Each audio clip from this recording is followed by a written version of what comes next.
E aí, pessoal, vamos começar mais um episódio do podcast Os Sócios, o primeiro de 2022. E aproveitamos para desejar um ótimo ano novo para todos vocês, né, Bolinha? É o que a gente espera, sejam bem-vindos. Olá. Porque só o exame no papel não é suficiente. Não.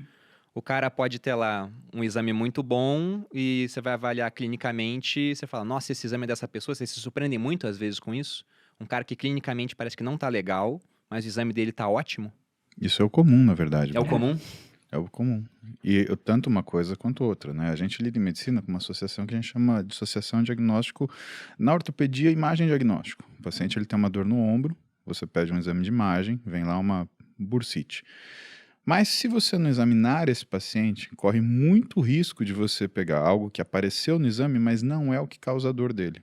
Então, indo por esse lado, até para a gente amarrar essa conversa de saúde, que eu e a Roberta concordamos que muito da saúde é uma percepção pessoal de cada indivíduo. Né? Você começa a colocar algumas coisas que é a situação que nós vivemos, porque o homem é um ser social, ele não vive dissociado de conexões. Né? Vocês falaram do estudo, e esse estudo ele fala o quê? Ele coloca justamente a importância dessas conexões. Né? E não só isso, uma série de outros que relacionam quantidade e qualidade de vida, condição de saúde e interações sociais. Outros avaliam o que é o bem-estar do ser humano de acordo com as interações sociais que ele tem. Né? E aí a gente traz para esse momento presente e você que trouxe a questão das redes sociais, que eu acho fundamental.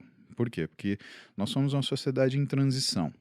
Nós conhecemos o que é a capacidade de comunicarmos à distância, mas não estabelecemos as regras que nós temos, por exemplo, daquilo que é o que a gente permite que aconteça dentro da nossa casa. Quando você convida uma pessoa à sua casa, você tem coisas que você faz para ela, tem coisas que você espera dela e tem coisas que você não toleraria dela. Ao mesmo tempo, essa pessoa que chega à sua casa, ela tem expectativas em ser recebida e ela tem noção de que existem limites que têm de ser respeitados. Aí a gente fala de dois caras que têm opiniões, eu acho que razoavelmente diferentes, e que eu vejo coisas interessantes neles para correlacionar com o assunto que você trouxe, que é o Yuval Harari e o Ben Shapiro. Né? Se você pegar o Yuval Harari, pegar o Sapiens dele, ele vai falar de um dos entendimentos que você pode ter, é que se o ser humano não tivesse saído, né, da caça e da coleta, estaríamos muito melhor, e que essa evolução é alguma coisa discutível. Mas na realidade, aí você entra com uma ideia do Ben Shapiro, que é o senso de propósito. Se você estivesse vivendo dessa forma, você não teria senso de propósito. Ok, que ele cita duas coisas, o senso de propósito individual e o senso de propósito coletivo, que são duas coisas diferentes. Mas quando a gente olha, por exemplo, aquilo que a gente vive e transporta isso para o que a gente vê na rede social, o que se fala sobre obesidade, o que se fala sobre alterações de padrão alimentar, o que se fala sobre beleza, porque até então a beleza era uma questão meramente estatística. Se 10 pessoas achavam que aquele homem ou aquela mulher era bonita e 12 pessoas achavam que outro homem ou outra mulher eram bonitos, logo, essa pessoa que tinha maior número de admiradores era considerada mais bonita. Agora, a história não se processou dessa forma. Os padrões de beleza na Idade Média, eles eram de mulheres acima do peso, porque aquilo significava fertilidade. Quando você começou a caminhar, Renascimento, as mulheres ainda eram mais cheinhas, mas tinham mais curvas. Quando você chegou na década de 60 e 70, que você começou a ter a formação de uma mídia, você começou a ter uma mostra do que era a forma da mulher magérrima por causa da moda.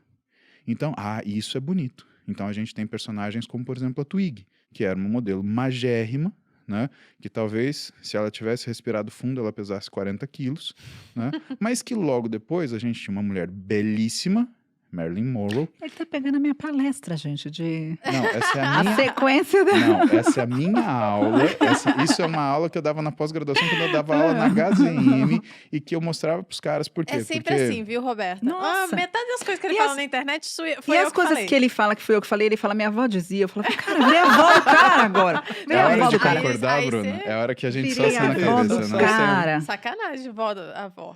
Eu falo isso, por quê? E por que eu mostrava isso em aula? Porque muita gente entrava na parte de medicina esportiva, naquilo que era a questão metabólica e de mudança do padrão físico, procurando gerar beleza. Mas a beleza, tanto quanto a saúde, é uma questão muito subjetiva.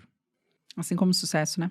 Exatamente. Eu discordo um Será que pouquinho, beleza é sabia? tão subjetivo? Eu também discordo um pouquinho sobre isso. Mas Existem, eu posso botar existem um ponto? padrões. Vai lá. Tem uma agora história. começou o podcast, que é sempre assim, eu discordo. Aí Bom. começou, entendeu?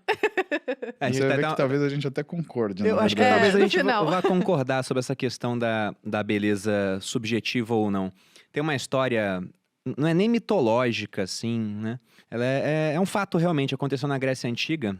Havia uma hétera. Hétera é um nome de prostituta de luxo daquela época, chamada Frineia, que era muito bela.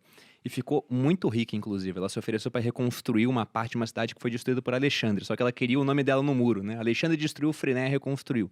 Não aceitaram. Só que ela foi acusada de revelar segredos do culto da deusa Deméter. E ela ia ser morta por isso. Ela tinha um advogado para defender ela Agora que eu sei. num julgamento, que era o amante dela, chamado Hipérides. E uma hora ele viu, cara, não vai dar, ela vai ser condenada. O que ele fez para mostrar que ela era inocente? Pegou e puxou a roupa dela para ela parecer nua em frente ao júri. E ela era tão bela que os gregos pensaram, não tem como os deuses terem feito alguém tão belo assim e essa pessoa ser má. Então ela é tão bela que não pode ser culpada, está absolvida. Posso te contar uma comprovação disso daí? A questão é que ela era culpada, deixa aqui bem claro. Eu vou te contar. Então,